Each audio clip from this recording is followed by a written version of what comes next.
രാജ്യത്ത് എഥനോൾ ഉൽപ്പാദനം വ്യാപിപ്പിക്കുന്നതിന് ശക്തമായ പിന്തുണ അറിയിച്ച് കർഷകർ. കേന്ദ്രമന്ത്രി ശിവരാജ് സിംഗ് ചൗഹാനുമായി ന്യൂഡൽഹിയിൽ നടന്ന കൂടിക്കാഴ്ചയിലാണ് കർഷക നേതാക്കൾ പിന്തുണ അറിയിച്ചത്. കാർഷിക വരുമാനം വർദ്ധിപ്പിക്കുന്നതിനും ഇന്ത്യയുടെ ഊർജ്ജ സുരക്ഷ ശക്തിപ്പെടുത്തുന്നതിനുമുള്ള ഒരു പ്രധാന അവസരമാണിതെന്നും കർഷകർ പ്രതികരിച്ചു.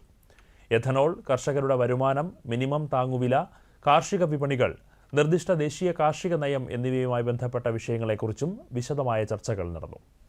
വിളകൾക്ക് ന്യായമായ വില ഉറപ്പു നൽകുന്നതും കർഷകരുടെ താൽപ്പര്യങ്ങൾ സംരക്ഷിക്കുന്നതുമായ ഒരു നയമാണ് ആഗ്രഹിക്കുന്നതെന്നും കർഷക പ്രതിനിധികൾ കേന്ദ്ര സർക്കാരിനോട് വ്യക്തമാക്കി.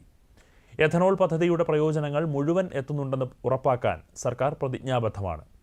കൃഷിഭവന്റെ വാതിലുകൾ കർഷകർക്കായി എപ്പോഴും തുറന്നിരിക്കുകയാണെന്നും കൂടിക്കാഴ്ചയിൽ കേന്ദ്രമന്ത്രി ശിവരാജ് സിംഗ് ചൗഹാൻ കർഷകരെ അറിയിച്ചു.